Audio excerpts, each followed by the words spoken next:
Hey guys, this is Frozen Things Theus here, and welcome back to another Transformers movie review, leading up to Transformers Rise of the Beast. Oh boy, I am here today to do a rant on the fall of the franchise and the fall of Michael Bay. Transformers Revenge of the Fallen, or should I say, Transformers Revenge of the Bay, as in Michael Bay.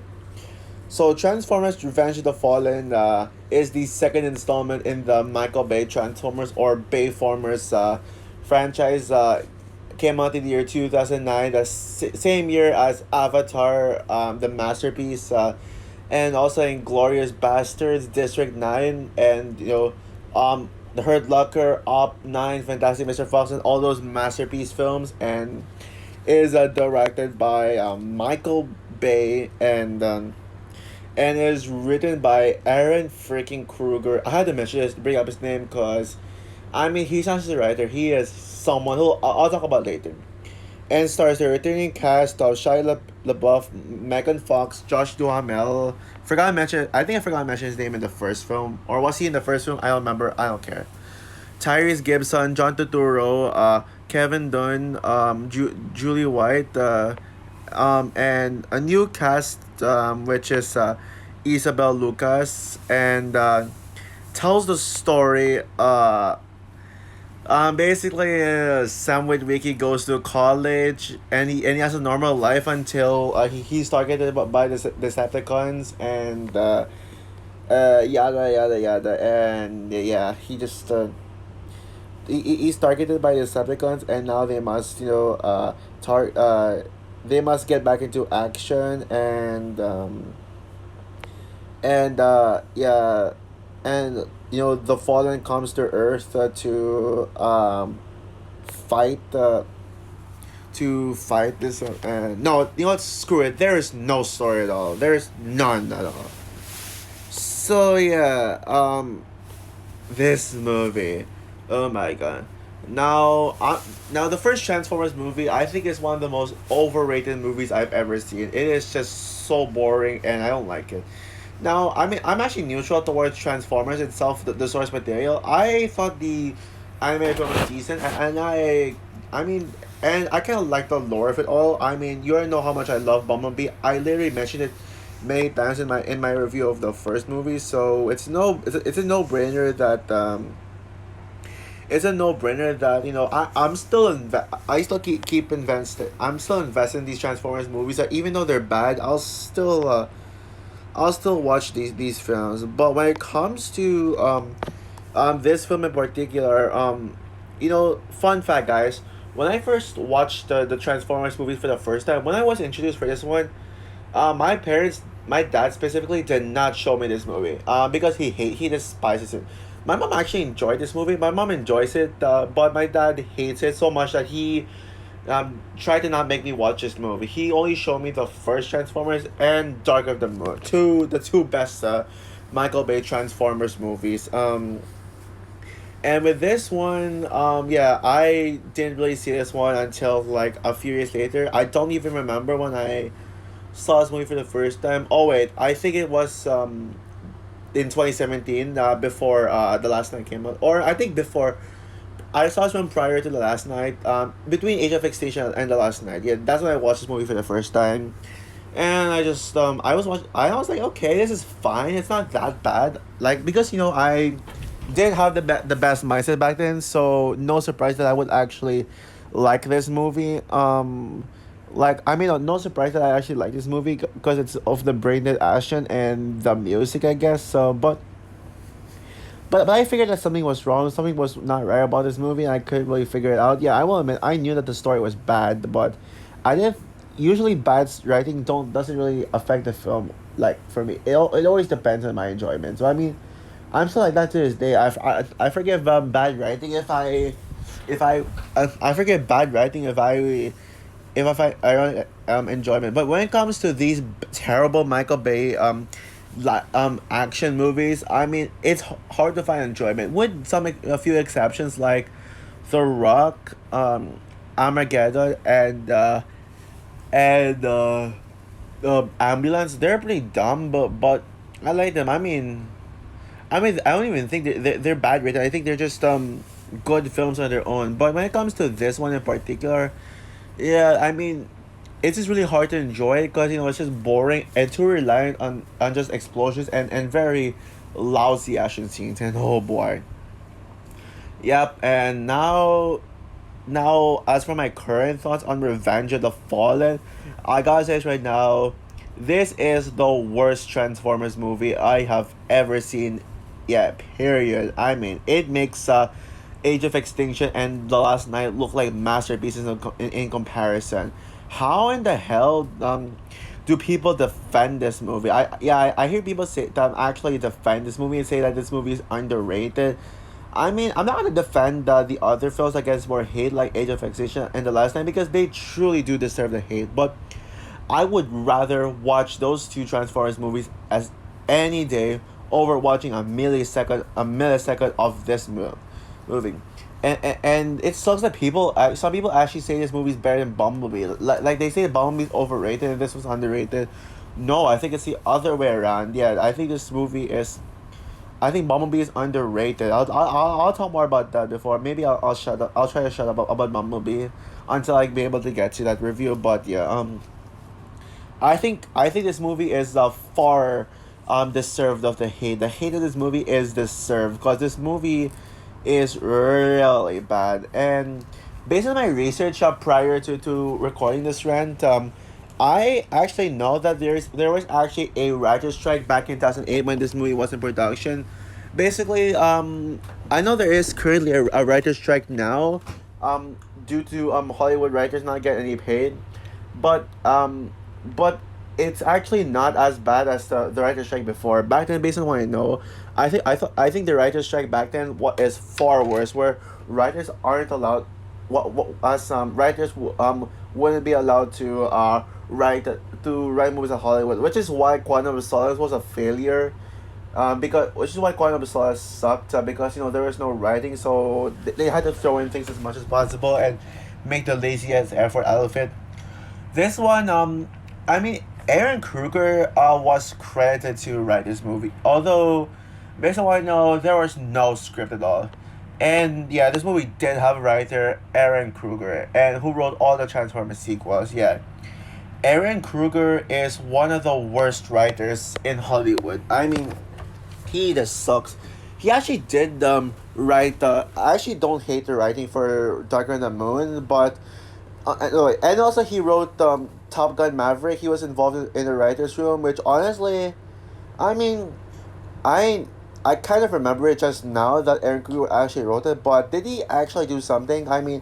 If Aaron Kruger was a major writer, then the movie would have been ruined. Would have been dead on arrival. But Top Gun Maverick is a masterpiece, and honestly, it's so good that you'd actually forget that Aaron Kruger actually wrote it. The only time how I remembered he wrote it is because of well, Black Critic guy, yeah. But he apparently wrote this wrong. What's the point of him being involved, being credited, if he didn't write his script? And yeah, that's pretty much the whole purpose of the whole problem of this movie not having any script. There is no story. It's just a string of events that's happening, and nothing in this movie makes sense. Nothing in this movie makes sense whatsoever. This whole plot is just nonsensical, and just this movie is just nonsensical in the most nonsensical way possible. And my god, even the dialogue. Michael Bay obviously created this dialogue, and he clearly doesn't know how to write the movies. All the dialogue here is made up on is so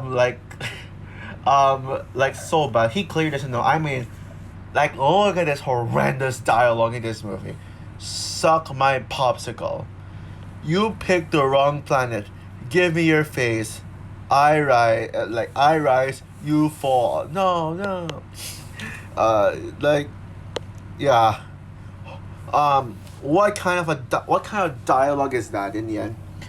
I think that's pretty much the problem with this movie. There is no story, not at all. Yeah, I already said it many times, and And when they're sort of not having a story, this movie just doesn't know what it's doing, and it is so boring. Like most, it's mainly focused on Sam's life in college, which you don't need to see because Sam's college stuff. Like I mean, yeah, sure, don't get me wrong. I mean, I am going to college. I'm actually about to go to college, so it's kind of nice to see to watch a character be in college, but not in a Transformers movie where I will just be waiting for the action scenes. Waiting for the action scenes. I mean, the whole movie is just basically seeing Sam in college, and it just gets boring to the point where you're just wondering if you're watching a Transformers movie or a Sam Witwicky movie. The Autobots barely have any screen time in this movie. They only, like, even Optimus only had three scenes in this movie. I counted it. He was in the beginning. I mean, or maybe like there's some appearances from him that I don't fully remember, but I remember him. Some no three major scenes: the opening, the middle fight, and the final battle. And then there was a scene in this movie where Optimus literally gets quote unquote killed on my ass because well, guess what? Sam Witwicky brings him back to life, and yeah, this like, and Optimus wasn't the only character who would just die just to come back to life. Sam Witwicky almost dies, like was about to die, and then we see, Megan Fox's fake cry. And by the way, yeah, as much as I liked Michaela in the first film, I liked her. This one, no. I mean, she's completely forget. She was the most tolerable thing about this movie. Megan Fox was the most tolerable thing about this movie, but she was forgettable. Like she didn't even do anything in this movie, and Megan Fox's acting is so bad. I mean, like when Sam almost dies before he gets up, and then we see Megan Fox cry. That was like one of the most fake cries I have ever seen, and yeah. And speaking of Sam Witwicky, remember when I said that Sam's parents were the worst characters? Yeah, sure, they were annoying in this movie, but I think Sam is the worst character in the franchise. He is so annoying up to the point where he's just up to the point where he's just screaming all his Sam's personality in these movies is just Optimus, Bumblebee, Optimus, like so stupid. And yeah, and also there was this scene in this movie where while Sam was in class, he had this weird cryptic symbols going to his head, and weird symbols, like that. And then he suddenly went mentally insane up to the point where he'd make this so weird cringy face, I don't want to show the photo because it just looks disturbing. And yeah, that scene right there just shows that Shia LaBeouf cannot act. With this and Indiana Jones and the King of the Crystal Skull, it shows that Shia LaBeouf can't act. He clearly cannot act, and it shows that scene where he becomes retarded. Like, it's just so stupid. And by the way, there were the worst scenes in the film to me were a tie between two scenes in this movie, like a tie. I already mentioned the first tie. It's the one with Sam being mentally insane in class, and he just started writing symbols on the board and making goofy faces. Like what is that supposed to be? A comedy? Like that scene right there felt like a joke when it's supposed to be a major plot point. And the second one right there is this scene where this girl, this blonde hair girl who's kind of hot by the way, but doesn't mean she's good, but not hot good character. Basically, she has sex with Sam before Michaela comes in and catches him, and guess what? She turns into an Autobot in that scene where she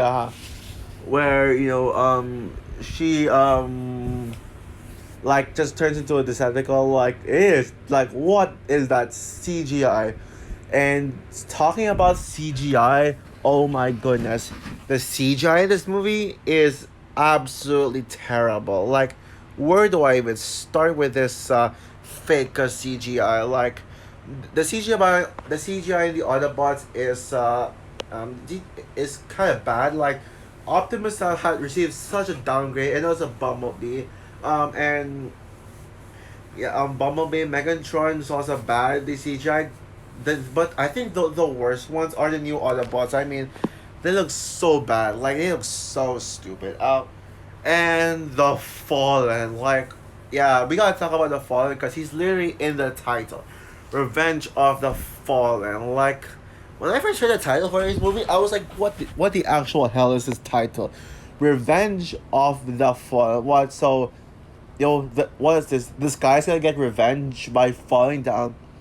But turns out, the Fallen is actually a name of the main villain in this one. Like, who would name their who would name their who would name a character the Fallen? That is ridiculous. And oh my god, he looks ugly. Like, he looks like, here's the CGI in this movie.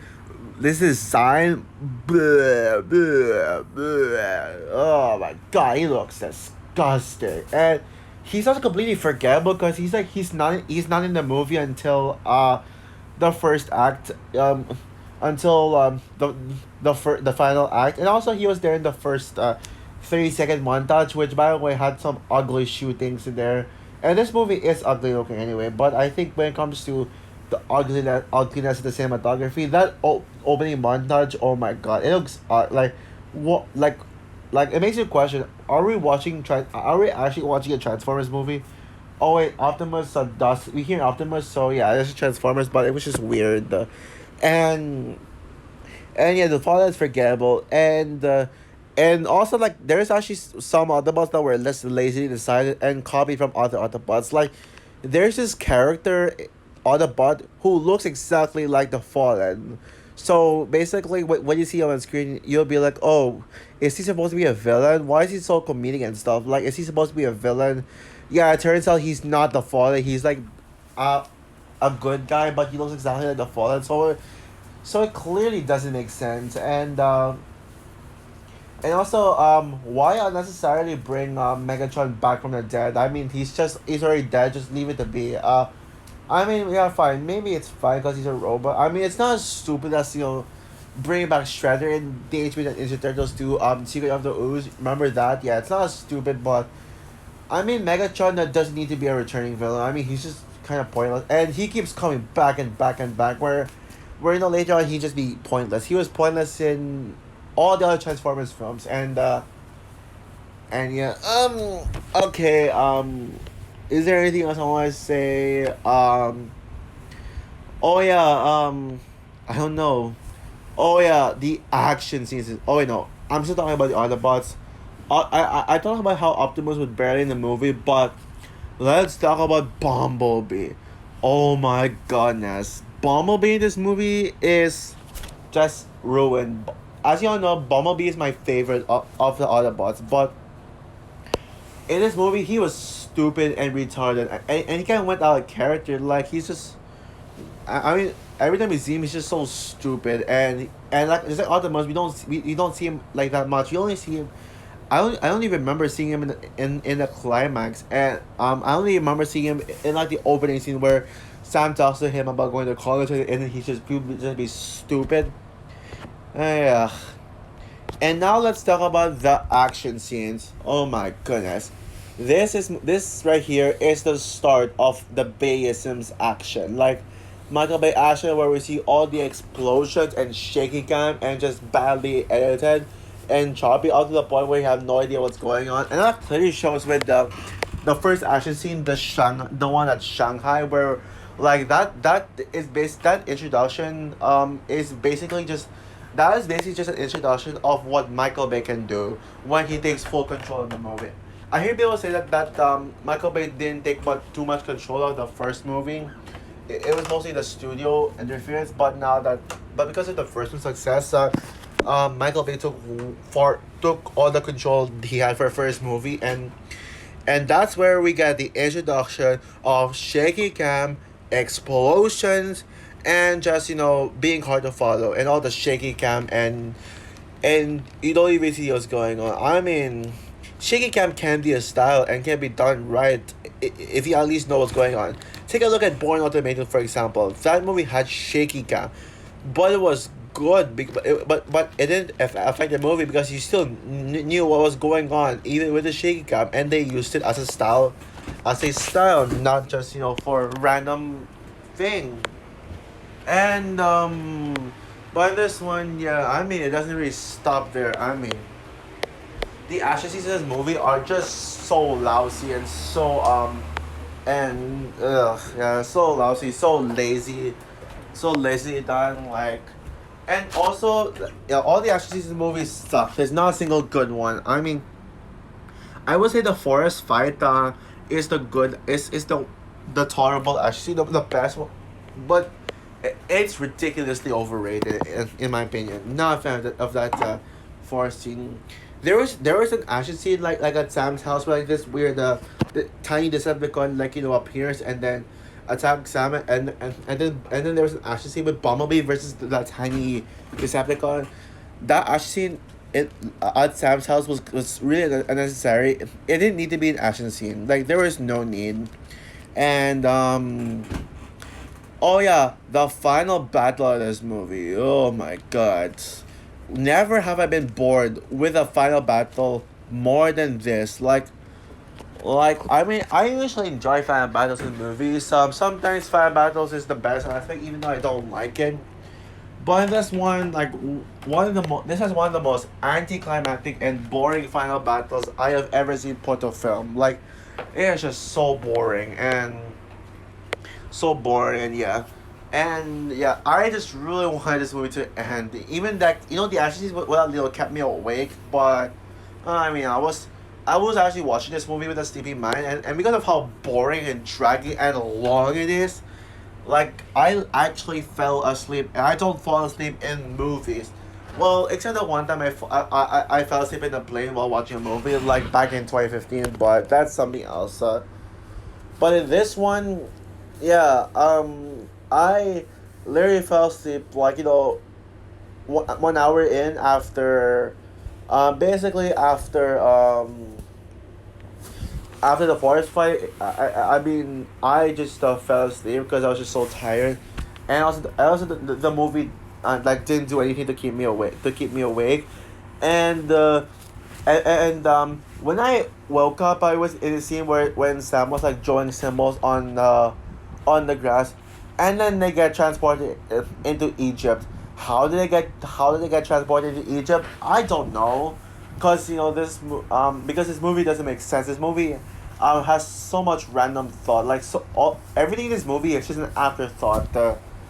So yeah, yeah, whatever. And I was about to say something, but you know what? Screw it. I don't care. Now, the question is there anything good about this movie? Well, I will say there was one scene that had good music, like basically the scene where Optimus Prime, saves Sam and Michaela from Megatron, and then and then there was this huge chase scene where the Autobots lead Sam and Michaela to this forest, and then there was this really good music in the background, like some pretty decent music. The music's actually good, but that's it. That's it. Nothing else good to say about this movie. So overall, Transformers: Revenge of the Fallen is just simply put the worst Transformers movie. Thankfully, it's not the worst movie 2009 because because trackable evolution exists. But yeah, this movie yeah, but this movie is just a train wreck, and there are far better movies to watch in 2009. One of the best years for movies in the 2000 decade, next to 2004, the year I was born. Like, you can watch so many like other better movies. Watch The Hurt Locker, watching Glorious Bastards, watch District 9, and of course watch Avatar instead of this. Avatar is the best movie 2009. So yeah, just don't see this pile of crap. So with that said, guys, I'm gonna give Transformers: Revenge of the Fallen a 1 out of 10. Obviously, what else did they expect? Woo! Thank God my raging is all over. So also for my rant on Transformers: Revenge of the Fallen, what is your opinion on this movie? Do you agree with me that this is the worst Transformers movie? Period. Do you hate this movie, but you take it over Age of Extinction and The Last Night, or are you a defender of this movie? Comment down below, like, subscribe, hit the notification bell, and stay tuned for my review on Transformers Dark of the Moon. Spoiler alert, Dark of the Moon is my favorite in the Transformers franchise, but is it a good movie? Or I mean, but is it a good movie or not? Let's find out when I review Dark of the Moon. So yeah, bye guys.